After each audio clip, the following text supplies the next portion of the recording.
What's up, YouTube? It's the Action Figure Grader coming back to you with another vintage collection market update. I wanted to take a look at Ghost backings as of Sunday evening, August 20th, leading into the new Ahsoka series. So Ahsoka releases Tuesday afternoon or Tuesday evening, I believe. They've released it a day early.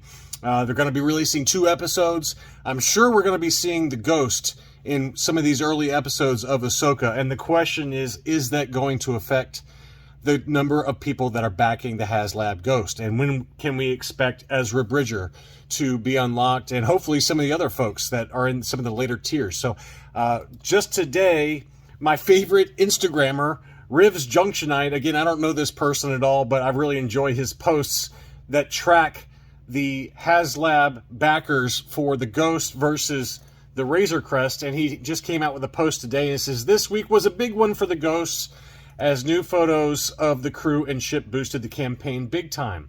The Ghost went from consistently losing to the Razor Crest, which has been doing since at least week 1, to beating the Razor Crest over the last 4 days and in the weekly total.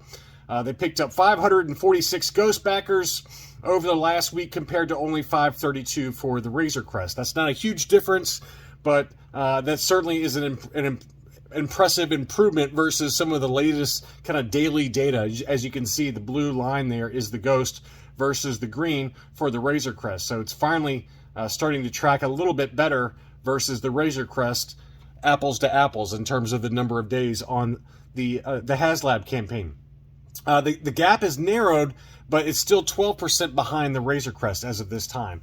And on the second part of that post, he seems to think that, you have to remember that 50% of the backers for the Razor Crest happened in the last 7 days. That's a pretty interesting stat. And that's also true for even the Black Series Rancor, which did not end up funding. But over 50% of the backers for the Rancor, as well as the Razor Crest, backed in the last week or so. So you could expect probably the same for the Ghost, is what he's trying to say, which would put it at least 21,000 units and unlock all the tiers. So if that's going to happen or not, are we in a different economic environment or not? We've talked about those kind of factors, but it'll be interesting to see. He says, based on the Razor Crest campaign, I'm still holding firm on my 25,000 Ghost backer estimate, but I wouldn't be surprised if we go right past that.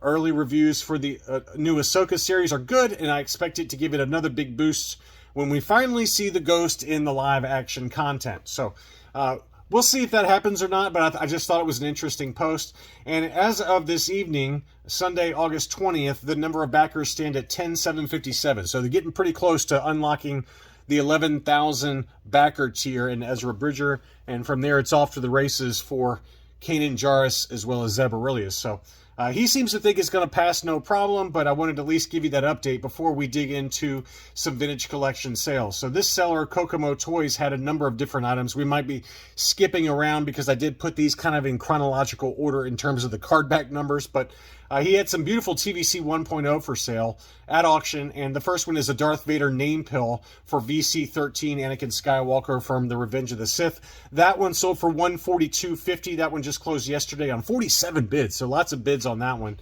and a pretty impressive price given that that was a punched example on the US card.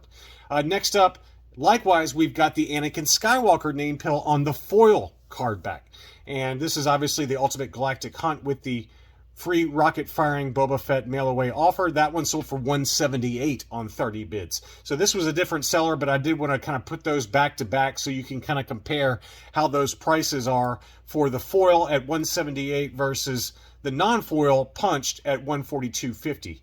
Likewise, we got Obi-Wan Kenobi. This is one I had in my What to Buy video last week. This one sold for $265, which came in well below what I expected. If you guys will remember from past videos, probably about mid this year, maybe June of this year, there was an unpunched example of Obi-Wan Kenobi VC16 that sold for over $400. So that just shows you how far the market has come back down a little bit for some of these unpunched TVC 1.0. I really expected that price to be quite a bit higher than $265. So somebody got a really good deal on that one. And it wasn't perfect by any means. It had some scuffing and things like that, but it could just be dust from storage, things like that. So anyway, in my opinion, I thought that was a great buy relative to where this one has been selling for earlier this year. Next up, General Grievous. This is VC17. This was a punched example of the non-foil. That one sold for $122.50. That's kind of right in line with past sales that we've covered here recently, $100 to $125 or so. Next up, we do have the regular and the foil for Clone Commander Cody. I think I said for Obi-Wan, but I had it for Clone Commander Cody. So this is the non-foil Clone Commander Cody. Obviously, the punched example. We've talked about some big boy prices when it comes to unpunched Clone Commander Codys. This one sold for $105.50, which I thought was a really great buy on that. And then likewise, here is the foil. That one sold for $162.50. So that gives you another comparison, $105.50 versus $162.50, going from the regular U.S. card punched to the foil Ultimate Galactic Hunt. Next up, we had an unpunched Super Battle Droid. That's another one that's kind of held its value fairly well. This one looked to be really clean. That one sold for $95 plus $8 shipping. That's kind of in line with where we've seen. There's been a few outliers that were like $150, $170, but in general, if you can keep it around $100 or less, if you're looking for that one unpunched, that's about right now. Next up was the Clone Trooper 212th Battalion. This one sold in an auction. I actually expected it to go for a little bit more, but it ended kind of a weird time. It was like Sunday afternoon, and it was only one bid. It sold for $90 plus $12 shipping. I mean, I know it's an old, outdated mold for that Clone Trooper, but that to me is a really good buy for what looked to be a really clean condition card bag. Maybe some very light edge wear on the right-hand side, but I mean, that's kind of 85 plus condition for $90. I thought that was a good deal. Next up, I didn't put too much in terms of graded. I think this is the only graded example I had since we had so many in the last video. But this one is a Return of the Jedi Stormtrooper with the prototype Boba Fett limited edition mail-away offer sticker. That one was a beautiful unpunched example, uncirculated 9.0 on the modern scale. That one sold for $200, which, you know, ungraded in near mint plus condition, I've seen them go for as low as like 50 or 60 bucks. More normally around $75, but $200 for the uncirculated. Again, people love the uncirculated for these TVC 1.0 and are willing to pay up a big premium for those. Next up, I've got 3 different Princess Leia slave outfits that sold. First is the Revenge of the Jedi retail release with the prototype Fett offer. That one again punched. That one sold for $239. Here was another one, exact same card back US punched example. It looked like it had a little bit of edge wear around the hang tab too on this one. And that one actually sold for more. That one sold in a buy it now for $265. Free shipping. So $235 to $265 for punched examples. And then here was an unpunched example that sold in an auction from that same seller for $300. So, you know, not too much of a premium really. $235, $265 for punched versus this one in an auction for $300. To me, I'd pay up a little bit and get the unpunched example for $300. Admittedly, those were buy it now situations versus an auction, and in general, in the current environment, you're going to do better in an auction, but I thought that was a really good deal on that. Next up, Grand Moff Tarkin. We haven't talked about him in a little while, but this one did sell in a buy it now for $131. It did look case fresh, as the title of the eBay listing said. Beautiful unpunched example with the Darth Maul offer. Next up was a beautiful unpunched VC-115 Vader Emperor's Wrath. This is probably the, really, in my opinion, I've seen them cheaper, don't get me wrong, but I thought this one looked really clean except for that bottom right-hand corner. It had one little nick down there, and, you know, it had maybe some weird thing going on above the hang tab there. In general, though, pretty clean card, probably 85 plus condition, a little bit of card wave to it. But that one sold for $145.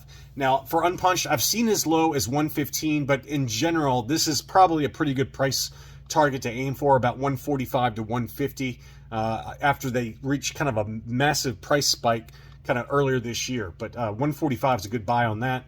Next up is that Bounty Hunters 2-pack, the foil 30th anniversary logos for Forlom and Zuckuss. That one sold for $149. Another pretty fair deal. I mean, I remember that when these were going for over $200 for a little while. This bundle and the Jocasta new for a little while there just got really, really expensive. But this was a pretty good deal, I feel like, considering they're still mint in box. $149 plus $11.45 shipping. Some bigger items and some recent releases. We had the Haslab Jabba's Sail Barge Katana still in the shipper box. That one sold for $1,800. Remember when they were going for $3,000? Me either. This one sold for $1,800 plus $300 shipping, so let's call that $2,100.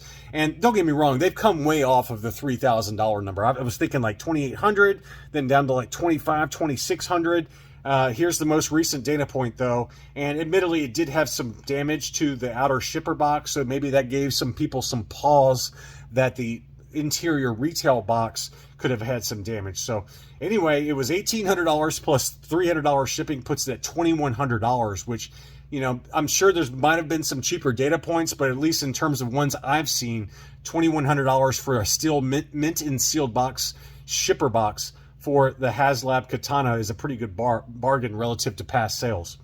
Next up, I had to show you the throne room. So here was the throne room. This was a pre-order and it sold for $350.